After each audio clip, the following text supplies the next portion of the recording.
안녕하세요. 너희들이 사연을 들려줘를 진행하게 된 방송부원 임미와 수빈입니다. 생각보다 많은 사연이 왔더라고요. 너무 궁금하지 않나요? 정말 궁금하네요. 과연 우리 풍납중 학생들이 어떤 사연을 보냈을지 한번 볼까요? 첫 번째 익명의 학생이 보낸 사연, 무려 사랑 관련 사연입니다. 작년 봄부터 사귀었던 한 아이가 있었습니다. 같이 노래방도 가고 밥도 먹고 여름에는 같이 바다도 놀러 다니면서 행복한 나날을 보내고 있었고 겨울에는 스키장도 놀러 가기로 했습니다. 그런데 가을에서 겨울로 넘어갈 때쯤 그 아이가 저한테 이별 통보를 하더군요. 이유라도 알고 싶어서 전화도 해보고 페이스북 메시지도 보내봤지만 아무 대답도 돌아오지 않았습니다. 너무 억울하기도 하고 이유라도 알고 싶어서 이 사연을 이곳에 익명으로 제보합니다. 혹시 이걸 보면 연락 줘? 전화번호는 그대로야. 이런, 사연이 굉장히 슬픈 내용 같아요. 좋아했던 아이를 잊지 못하는 게 사연자분이 정말 진심이었다는 게 느껴지네요. 맞아요. 사연자 애인분이 왜 사연자에게 이별 통보를 했는지 궁금하네요.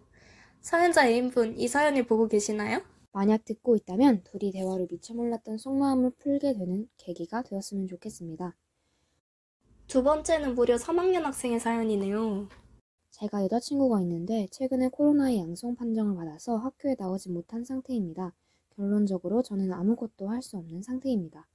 왠지 누군지 알 것 같지만 지금쯤이면 여자친구분이 격리가 풀렸을 것 같네요.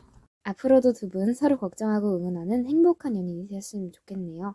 세 번째도 익명의 한 학생이 보낸 사연이네요. 이것도 사랑 관련. 몰랐는데 저희 학교 꽤나 로맨틱하고 사랑이 넘치는 학교 아닌가요? 사랑이 넘치는 학교 풍납중 학교 학생의 세 번째 사연. 좋아하는 사람이 생겼어요. 그런 의미를 담아 그분께 바치는 곡은 마코툼의 오늘도 빛나는 너에게입니다. 이 사연을 읽고 꼭 들어주어서 저의 마음을 알아줬으면 좋겠어요.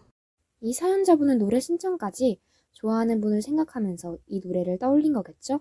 짝사랑 사연에 제 마음까지 두근두근해지는데요. 사연자분의 짝사랑 꼭 성공하시길 나중에 결과 알려주세요. 벌써 네 번째 사연이네요. 이번 사연은 2학년이 보내주셨는데 꽤나 특이합니다. 방송부장님이 이 사연을 보고 10분 동안 웃었다는 사실이. 그럼 한번 들어볼까요? 저는 너무너무 귀엽습니다. 제가 너무 귀여워서 고민입니다. 너무너무 귀여운 2학년 후배님, 저도 꼭 한번 보고 싶네요. 나중에 보면 한번 인사해줘요. 친구들에게 그 고민에 대해 말해본다면 해결될 것 같네요. 손절할 것 같은데. 다섯 번째 3학년 학생의 사연입니다. 점점 기대가 되네요. 저도 마찬가지입니다.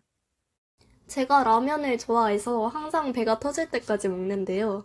항상 라면 2개까지 먹을 수 있는데 그 후엔 배가 불러서 밥을 못 말아 먹습니다. 밥까지 함께 말아 먹고 싶은데 방법이 없을까요? 우와, 엄청난 대식가시네요. 라면을 하나만 끓이면 밥도 말아 먹을 수 있어요. 아니면 국물을 킵해두고 나중에 국물에 계란 풀어서 밥 말아 먹으면 완전 맛있어요. 두 개를 먹고 운동을 해서 소화를 시키거나 엄청 굶은 상태로 먹는 건 어떨까요? 저도 먹는 거 좋아하는데 해결된다면 저에게도 귀뜸해주세요. 다음은 특별히 방송부장에게서 온 사연이네요.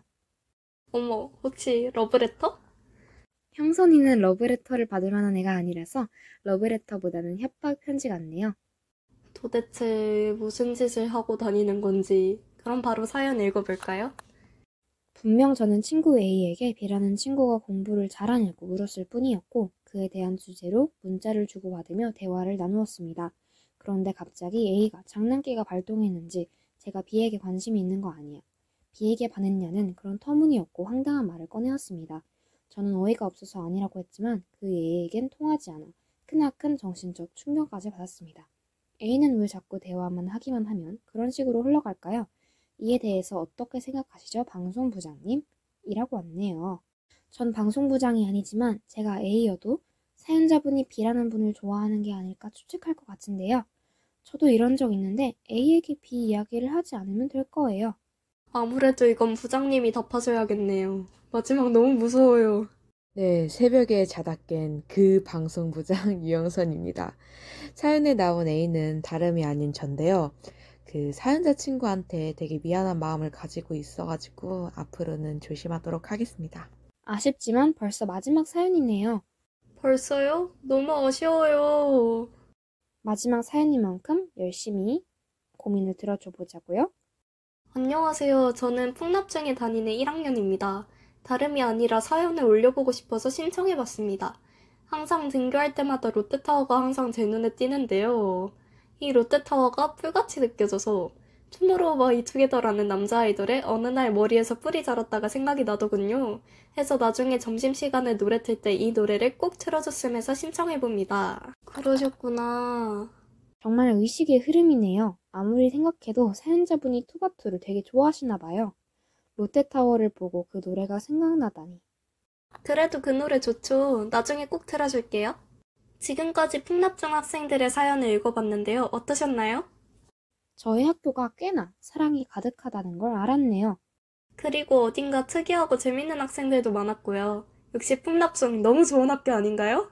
이래서 이 학교 다닐 맛이 난다니까. 수빈아, 풍납중한테서 돈 받았어?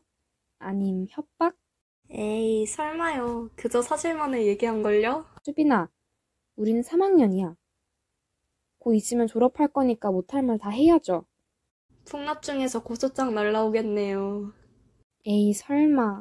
아, 지금까지 방송부원 이수빈과 임요아의 너의 사연을 들려줘였습니다. 감사합니다.